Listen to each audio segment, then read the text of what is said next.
AutoBarn Superhatch now, and these guys hold nothing back at any circuit they go to. So let's see what they're going to do now at Red Star Raceway. The front end should be between the two Hondas, and it has been almost all season long. Although we've seen Tyler Scott come through every now and again, and we're also looking to see whether or not Andre Danhauser can make his way to the front end too at this circuit. Class B, always interesting to see what's going to happen there. And of course, look out for Baby Blue in that one.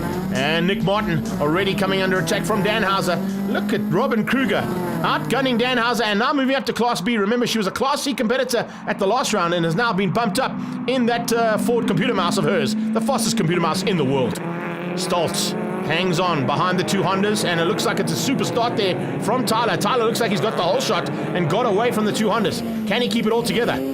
Holding on to it for now. Oh, Tyler makes a slight mistake. That's going to give Garland a chance. Don't open the door to Brett Garland. He will take it with all arms open and say thank you very much. So he's going to try and hang on now, but he's going to have to fight off Jonathan DeToy. Tyler not too far off, even though he made a mistake. And through the mid-pack, keep an eye on Danhauser starting to make his way to the front end of Class B. Trying to close down on Nick Martin, who currently sits in 4th place overall in Baby Blue. Heading to the hairpin now, the two Hondas pulling away from the Opals. Nick Martin in Class B, and you can see the rest of the field streaming through there rapidly.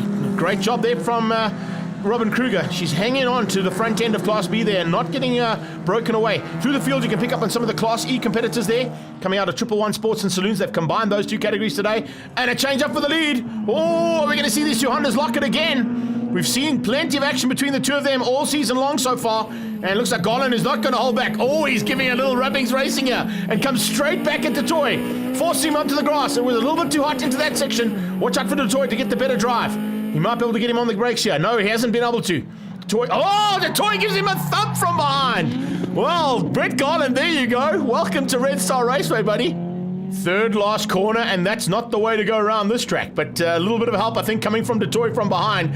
I'll have to have a chat to those two, I think, because that was some seriously hard racing. Right, Danhauser is now starting to close in on the back end of Robin Kruger.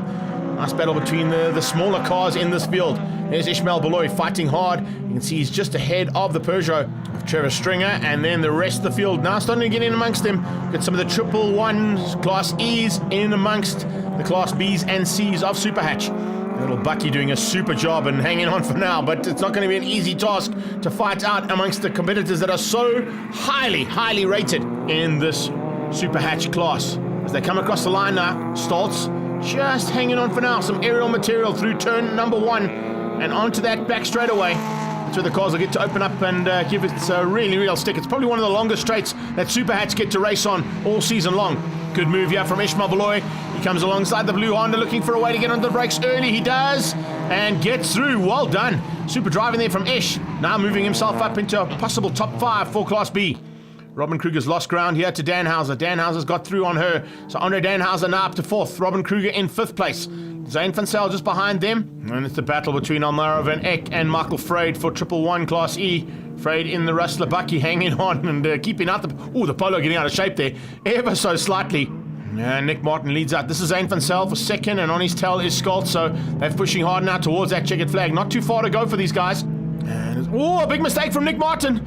I think he might have he's tagged Van Zyl. Whoa, that's a big mistake there for both drivers. Remember, they were fighting for 1st, 2nd, and 3rd. Scholz now has been gifted a possible Class B win.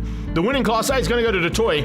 He's got ahead of Brett Garland and pulled away. Tyler Scott's going to hang on for 3rd place. But who is going to take Class B? Danhauser incredibly gets through. He's going to be stoked with that. Robin Kruger comes through for 2nd place. Zane van Zyl eventually recovers and gets up to 3rd. But what happened there to Louis Scholz? Falling right down the wayside after having to give way after that incident.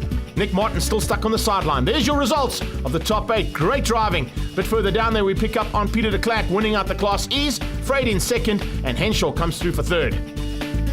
Let's catch up with Zane van Zyl. Find out what went wrong.